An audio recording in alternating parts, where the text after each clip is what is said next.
This evening, we'll delve into the latest developments in the ongoing border dispute between Guyana and Venezuela, where President Dr. Mohamed Irfanali is urging citizens to rely on official information. A shocking murder investigation in Region 5 as police probe the killing of a 48-year-old woman found with stab wounds. We'll bring you the latest details on this tragic case. A heartwarming story of hope and resilience as the Central Housing and Planning Authority hands over newly elevated houses to 10 families in Kokerite village, Region 1. We'll tell you how these families are finding new beginnings after years of flooding. A tragic incident in Suriname where at least 14 people lost their lives after an illegal gold mine collapsed. We'll provide updates on the rescue efforts and what caused this devastating event. A significant milestone in Italy as the biggest Mafia trial in decades concludes with over 200 defendants sentenced. We'll delve into the details of this lengthy maxi trial and its implications.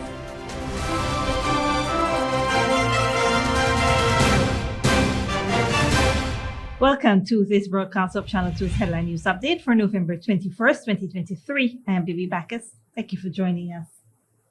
First up, when it comes to information about the border dispute between Guyana and Venezuela, President Dr. Mohamed Irfanali has asked Guyanese to rely only on official releases from state entities and the government. The head of state emphasized the negative consequences of sharing sensational content at a news conference on Saturday at the Arthur Chung Convention Center. President Ali's assurance comes in light of the misinformation and misrepresentation in the public domain regarding the border controversy case. We have had many instances of doctored videos, video from 15 years ago, videos from some other part of Venezuela being circulated, claiming to be occurring. The president noted a specific instance of fear-mongering where Guyanese have been made aware of the Civil Defense Commission engaging with several communities. This has been publicly misconstrued as impending disaster preparedness measures. We had the CDC conducting an exercise to bring disaster awareness to the population. But disaster in this context, because of this situation, was read to be an incoming disaster. But this was identifying areas for shelter in the event of a natural disaster, as we normally do. We have asked the CDC to go across all of Guyana to ensure that we build out an infrastructure to support our disaster management. The government's approach to addressing the issue is grounded on a commitment to maintaining a zone of peace and seeking out a lawful and peaceful resolution. Hence, heavy focus is placed on diplomacy and increasing public awareness. The president said the government wants Guyana to present a cohesive and united front on this issue.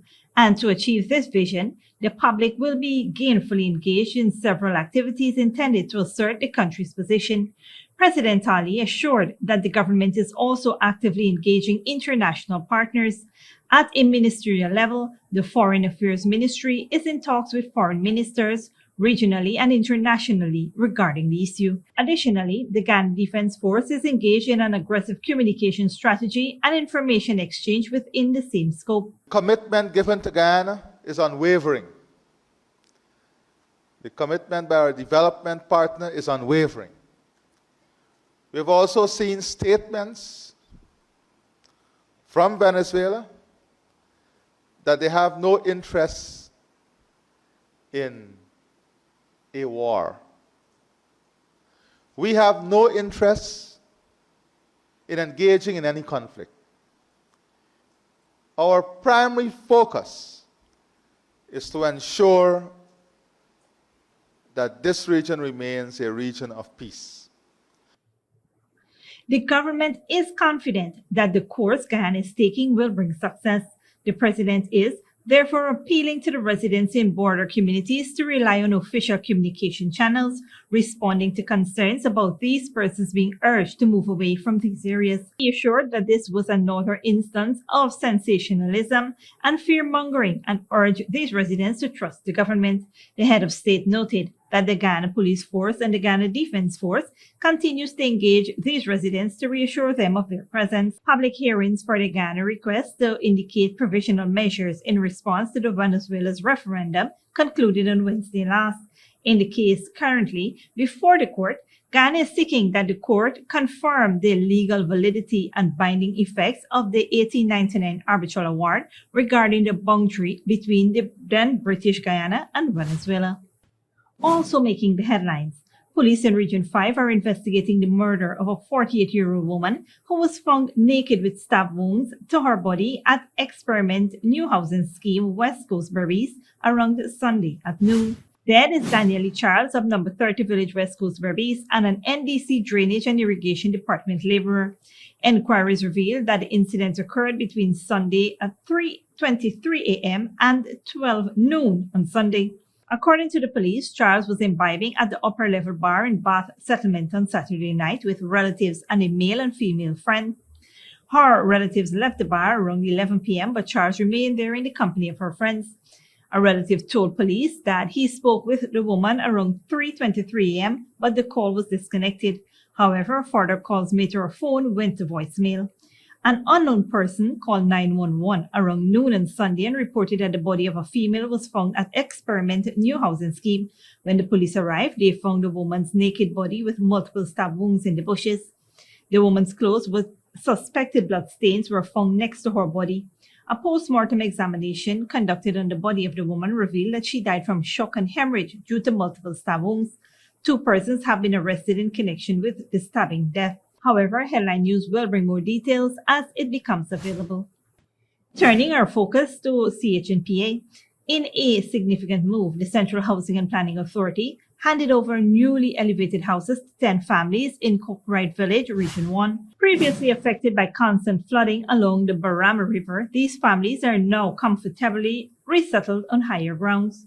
The 20 by 25 feet houses, featuring 3 bedrooms, outdoor sanitary facilities, and rainwater harvesting systems, were officially handed over by Minister of Housing and Water Colin Crowell. The initiative reflects the government's commitment to providing sustainable housing solutions and uplifting vulnerable communities. Beneficiaries expressed joy and relief, highlighting the positive impact on their lives and the region's development. The project is part of the Hinterland Housing Program, contributing to economic growth by sourcing building materials directly from the community. Stick around when we return. Fatal reversal. Truck driver charged for the death of pedestrian at Madwini. And Tamiri Prison celebrates success in tilapia harvesting program.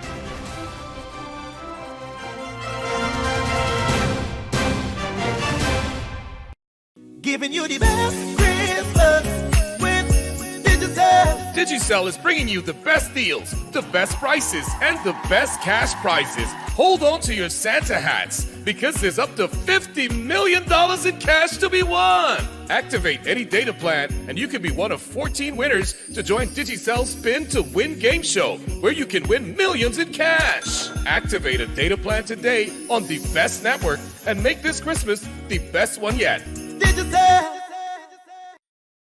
Good girl forget things. What's the problem, Granny? I want money for borrow for doing surgery. I was dancing and I fall and fracture my hip. If you need some quick money, you should check Lender's Jewelry and Pawn Shop. Lender's Jewelry and Pawn Shop, lot 238 South Road Border, Georgetown. Get jewelry made to order in just 72 hours. We also accept vehicles. Lender's, best rates, longest payback period. Boys, I get through. Plus, I could dance again. Lender's Jewelry and Pawn Shop.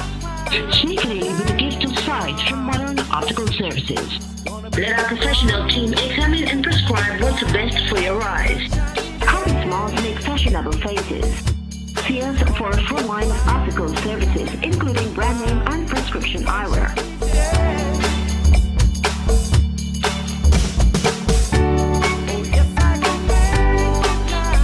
Modern Optical Services, 316 Middle Street, Georgetown, telephone 226-1082.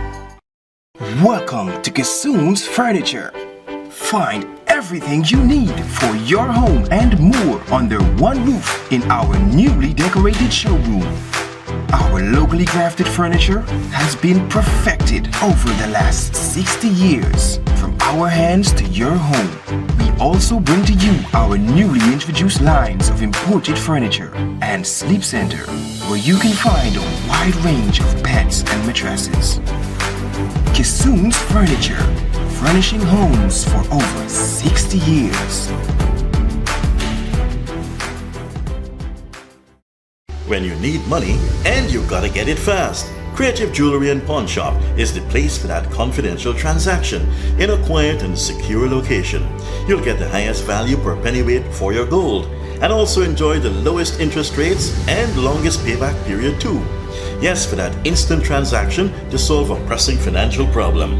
That Creative Jewelry and Pawn Shop, 46 Boyle Place, that's between the Ministry of Housing on Brickdam and White Castle Fish Shop, be your first and only choice. Creative Jewelry and Pawn Shop, safe and sound, solid and secure, always there for you. Telephone 231-7878 and 223-8955.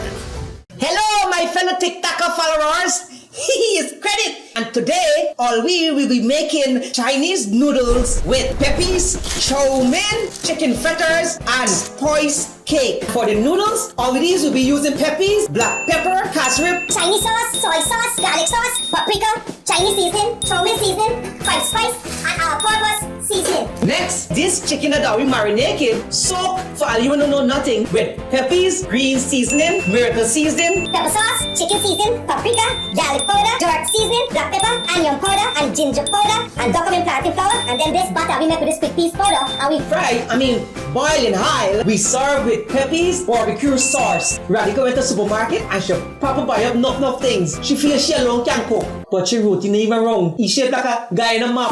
Peppies has a wide range of ingredients available at supermarkets nationwide. Peppies, we put the pep back into your kitchen.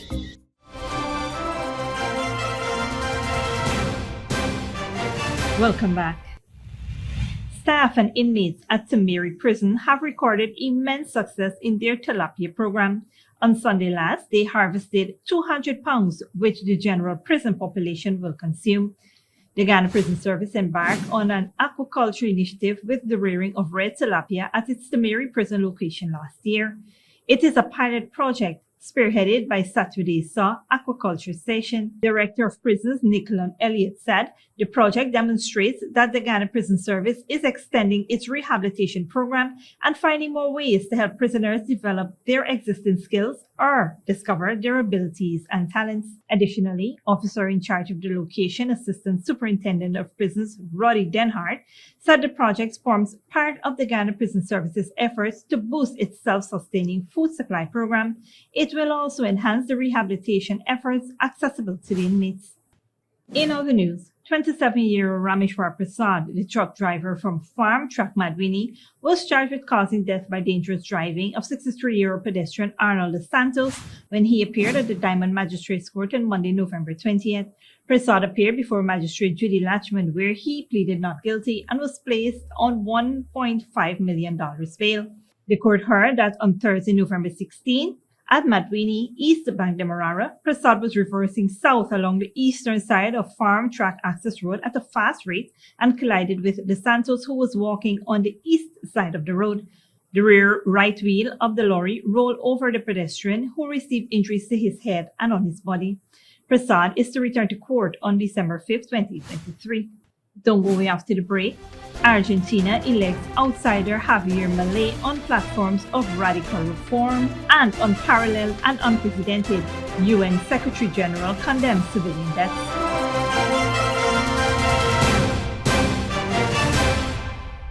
Giving you the best Christmas with Digital. This Christmas, it's all about the best. Digicel is bringing you the best deals, the best prices, and the best cash prizes. Get half off and a whopping 50 gigs of data when you purchase the Samsung A04 for just $14,000, the Samsung A14 for just $29,000, or the Samsung A24 for just $35,000. That's right, half off and 50 gigs of data. It doesn't get any better than this. So why wait? This Christmas, buy nothing but the best. Offer good while stocks last. Digital.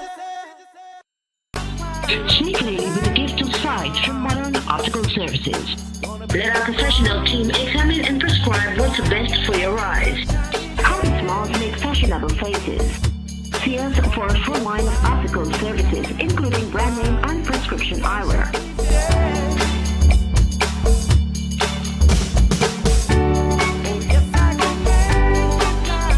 Modern Optical Services, 316 Middle Street, Georgetown. Telephone 226-1082.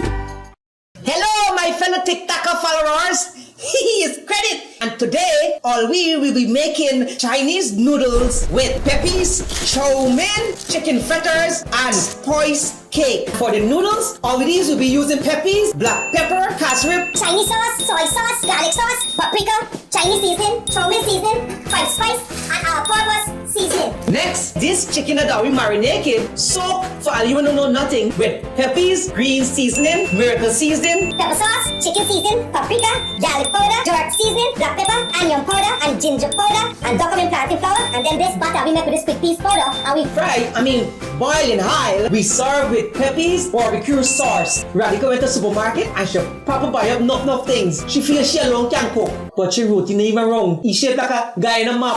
Pepe's has a wide range of ingredients available at supermarkets nationwide. Pepe's, we put the pep back into your kitchen. Good girl forget things. What's the problem, Granny? I want money for borrow for doing surgery. I was dancing and I fall and fracture my hip. If you need some quick money, you should check Lender's Jewelry and Pawn Shop. Lender's Jewelry and Pawn Shop, lot 238 South Road Border, Georgetown. Get jewelry made to order in just 72 hours. We also accept vehicles. Lender's, best rates, longest payback period. Boys, I get through. Plus, I could dance again. Lender's Jewelry and Pawn Shop. When you need money and you gotta get it fast, Creative Jewelry and Pawn Shop is the place for that confidential transaction in a quiet and secure location. You'll get the highest value per pennyweight for your gold and also enjoy the lowest interest rates and longest payback period too. Yes, for that instant transaction to solve a pressing financial problem. That Creative Jewelry and Pawn Shop, 4-6 Boyle Place, that's between the Ministry of Housing on Brickdam and White Castle Fish Shop, be your first and only choice. Creative Jewelry and Pawn Shop, safe and sound, solid and secure, always there for you. Telephone 231-7878 and 223-8955. Welcome to Kissoon's Furniture. Find everything you need for your home and more under one roof in our newly decorated showroom. Our locally crafted furniture has been perfected over the last 60 years. From our hands to your home, we also bring to you our newly introduced lines of imported furniture and sleep center, where you can find a wide range of beds and mattresses. Kissoon's Furniture, furnishing homes for over 60 years.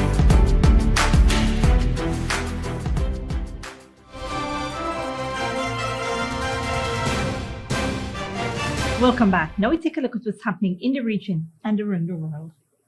At least 14 people died after an illegal gold mine collapsed Monday in Suriname, authorities said. Police, military officials, and rescue crews were dispatched to the mine, which is located in the country's rural southern region. The miners are believed to have built their own tunnels to search for gold, a common occurrence in Suriname, officials said. It wasn't immediately clear what caused the collapse. The president of the Republic of Suriname, Chan Santoki, said there is still a lot of uncertainty. Santoki was attending a government budget meeting when the incident occurred. Suriname is known for its gold mines, with U.S. and Canadian companies heavily invested in such operations. Informal gold mining also has increased in recent years. Far-right candidate Javier Milei has won Argentina's presidential runoff, defeating Economy Minister Sergio Massa. It marks a major swing to the right for the country, which has seen spiraling inflation and rising poverty. And Milei is promising drastic changes. Al Jazeera's Teresa Bow reports. Javier Milei promised to transform Argentina. His criticism of corruption in the political class struck a nerve with Argentines struggling with soaring inflation. And on Sunday, he won with over 55% of the votes. We want a limited government that fulfills its promises, respect of private property, and free trade. The model that generates decadence has come to an end. Outside his headquarters, thousands celebrated Milei's victory. He has promised to destroy the central bank and dollarize the economy in a bid to fight inflation. This is our chance to think long term, because maybe with this government there is hope. But there are many people, human rights groups and labor unions, who are afraid that Milei's radical economic reforms will come at their expense. Milei has promised a referendum on legal abortion, to relax gun control laws and austerity measures that are likely to end up with violence on the streets. Me parece entristecedor. I think it's sad. My chest hurts. Because this country is for everyone, and these people have no management, have no love for their neighbor. And this hurts. It hurts a lot. They have hate and we have love. And we wanted a country for everybody. Javier Milei has shocked Argentine politics, and his victory is the beginning of a new era in Argentina. Argentina! People here say they're tired of living in constant economic crisis and they wanted change. Javier Milei has promised some radical reforms in Argentina's economy. The question is whether he'll be able to carry them out and at what cost. Teresa Bo, Al Jazeera, Buenos Aires. Internationally, the biggest Italian mafia trial for decades has concluded with more than 200 defendants sentenced to prison terms of up to 30 years. It's a climax of a so-called maxi trial that's been ongoing since 2021, Al Jazeera's Paul Brennan reports. There hasn't been a mafia trial on this scale for more than 30 years. Hundreds of defendants from the 'Ndrangheta crime organisation prosecuted together in a cavernous, high-security bunker in the midst of their mafia heartland of Calabria. It took more than an hour and a half to read out the verdicts. È ritenuta la continuazione, lo condanna alla pena di anni 30 di reclusione. A crucial factor in the prosecution case was the more than 50 mafia members who became prosecution witnesses. Certainly that cruel, violent and ongoing part of the 'Ndrangheta, which has sown fear for decades, is impacted. There is a strong message that civil society, and especially those entrepreneurs and shop owners who are still being crushed by the 'Ndrangheta, that they can trust the state. This is certainly the most important message coming out of this verdict. The 'Ndrangheta has established a near monopoly control of illegal cocaine imports to Europe. Combined with brutal murders, extortion, corruption of public contracts and a kaleidoscope of money laundering investments, its criminal proceeds are estimated at around $53 billion a year. 'Ndrangheta defendants had nicknames like The Wolf, Fatty and Lamb Thigh. But prosecutors also went for many non-mafia members, including a high-ranking police official, local mayors and other public figures and businessmen who'd willingly facilitated the mob's activities. 131 defendants were acquitted by the judges, and crime experts point out that this trial focused primarily on the Mancuso clan, leaving much of the 'Ndrangheta's other clan bosses untouched. But putting more than 200 people behind bars is still a major boost for law enforcement. Paul Brennan, Al Jazeera. And finally, Antonio Guterres says in his time as UN Secretary General, he has never seen human suffering on the scale that is happening now in Gaza. UN and World Health Organization officials are desperately working to get sick and wounded civilians out of Gaza while trying to get humanitarian aid in. Al Jazeera's Kristen Salome has the latest from UN headquarters in New York. How to evacuate the sick and injured from a hospital when there's no place left in Gaza to take them. 10 hospitals remain open, but on the verge of collapse, lacking critical supplies and staff. Al-Shifa was the largest and most advanced medical facility in Gaza. The World Health Organization's senior-most representative there says that while many are focused on the deaths and injuries caused by the bombardments, the public health crisis caused by the blockade threatens to keep Gaza's health system crippled for months, possibly years. So it's not just about how we evacuate. The question is actually how can we resuscitate these hospitals to continue providing services? Obviously, in the current context, that is difficult, and we do need to get patients who require urgent and critical care to that care. But at the same time, we're thinking and planning and trying to work through how do we actually continue to provide services to the population that remain north in those hospitals. What is clear is that we have had, in a few weeks, thousands of children killed. So this is what matters. We are witnessing a killing of civilians that is unparalleled and unprecedented in any conflict since I am Secretary General. With civilians living in overcrowded shelters and increasingly exposed to the elements and a lack of clean water, there's worry that disease could soon spread. The United Nations continues to negotiate to get more critically ill and wounded patients out of Gaza and more humanitarian assistance in. With the death toll continuing to rise, so too does the Secretary General's call for an immediate humanitarian ceasefire. Kristen Salumi, Al Jazeera, the United Nations. This brings us to the end of the regional and global news coverage. Up next is the 3-day weather forecast.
And that's it for the 2 headline news for this Tuesday evening. As we take our leave, we invite you to follow us on Facebook and YouTube.